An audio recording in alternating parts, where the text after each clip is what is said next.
नीट परीक्षेचा निकाल जाहीर झालेला आहे आणि या निकालावर लातूर पॅटर्नची छाप कुठेतरी पाहायला मिळते आहे। नीट पेपर फुटी प्रकरणामुळे लागलेला जो दाग आहे तो कुठेतरी विद्यार्थ्यांनी यश संपादन करून धुवून टाकलेला अशा प्रकारची स्थिती जी आहे ते लातूरच्या क्लासेस एरियामध्ये आपल्याला पाहायला मिळते आहे। विद्यार्थ्यांची चहलपहल जी आहे किंवा गर्दी जी आहे ती पुन्हा क्लासेसच्या एरियामध्ये होताना आपल्याला पाहायला मिळते आहे।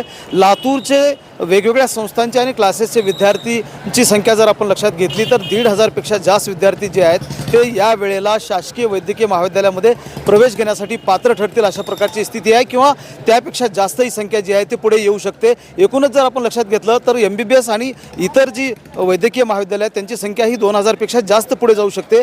राजर्षी शाहू महाविद्यालय जे आहे लातूरचं ज्यांनी पॅटर्न घडवला त्या राजर्षी शाहू महाविद्यालयाचे 400 पेक्षा जास्त विद्यार्थी या वेळेला शासकीय वैद्यकीय महाविद्यालयामध्ये प्रवेश घेतील अशा विशेष प्रावीण्यानं हे नीटचे विद्यार्थी जे आहेत ते यांनी यश जे आहे ते संपादन केले आहेत। आपल्यासोबत लातूरकर म्हणून काही पालक आहेत त्यांच्याकडनं जाणून घेणार। मला सांगा, नीटचा निकाल लागलेला आहे आणि काय प्रतिक्रिया तुमची? तुम्ही या क्लासेसच्या एरियामध्ये देखील जे विद्यार्थी आहेत त्यांच्यासाठी वसतिगृह वगैरे चालवता? हो, लातूरचं जे एक नीटच्या पेपर फुटीमध्ये कलंक लागलेला होता तो लातूरच्या विद्यार्थ्यांनी, क्लास संचालकांनी, क्लासेसवाल्यांनी सर्वांनी मिळून पुसून टाकलेला आहे। आणि आज तुम्हाला 40 वर्षाच्या ची जी एक लातूरची शिक्षण पंढरी म्हणून ओळख आहे, लातूरची शिक्षण पंढरी म्हणून जी ओळख आहे ती कायम ठेवलेली आहे इथल्या विद्यार्थ्यांनी, क्लास संचालकांनी, महाविद्यालय संचालकांनी सर्वांनीची याच्यात एकत्र अशी मेहनत आहे। त्याचा हा निकाल आहे। 40 वर्षाची परंपरा आहे आमच्या लातूरची की इथं शिक्षणासाठी संपूर्ण महाराष्ट्रातून विद्यार्थी येतात।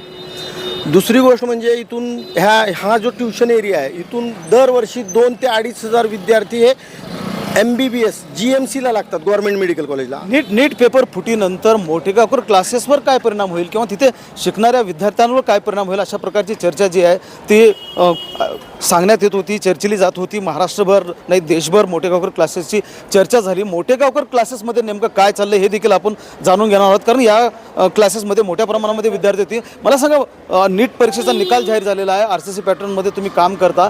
मला सांगा, रिझल्टचं जे आहे ते मागच्या नीट पेपर फुटी प्रकरणानंतर पुन्हा परीक्षा झाली, आता काय स्थिती आहे मोठेगावकर क्लासेसची? रिझल्ट कसा आला आहे?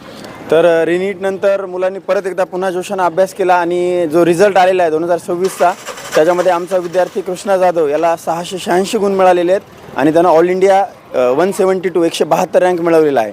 म्हणजे मागच्या वर्षीपेक्षाही यावर्षीचा रँक अजून चांगला आला आहे। त्याचे वडील शेती करतात। तर अशा बॅकग्राऊंडमधल्या या विद्यार्थ्यानं आणि आत्तापर्यंतच्या आमच्या माहितीप्रमाणे हा विद्यार्थी लातूर शहरामध्ये टॉप आलेला आहे। किती विद्यार्थी म्हणजे नीट परीक्षेमध्ये विशेष प्रावीण्य घेऊन यशस्वी झालेले आहेत? आत्तापर्यंत आम्ही तुमच्या क्लासेस काल रात्री निकाल उशिरा जाहीर झाला, अजून निकाल आम्ही जमा करतोय, पण सध्यापर्यंत आमच्या हाती जो निकाल आला आहे 600 पेक्षा जास्त 36 विद्यार्थ्यांनी गुण मिळवलेले आहेत आणि जो MBBSचा कट ऑफ येईल असा अंदाजे 500। मोठेगावकर तुरुंगामध्ये आहेत, मात्र त्याचा परिणाम कुठेही क्लासेसवर होताना पाहायला मिळत नाही। इथे शिकणारे जे विद्यार्थी आहेत, जिज्ञासू विद्यार्थी आहेत, अभ्यासू विद्यार्थी आहेत, त्यांनी मात्र अभ्यास करून पुन्हा परीक्षा दिली आणि हे यश जे आहे ते संपादन केलेलं आहे। नीट परीक्षेमुळं लातूर पॅटर्नला कुठलाही डाग लागलेला नाही हे पुन्हा विद्यार्थ्यांनी सिद्ध केलेलं आहे।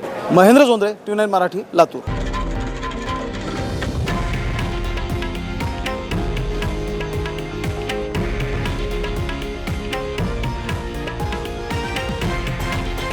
हे आहे देशातील नंबर 1 न्यूज नेटवर्क आणि आपण पाहत आहात TV9 मराठी, एकमेव।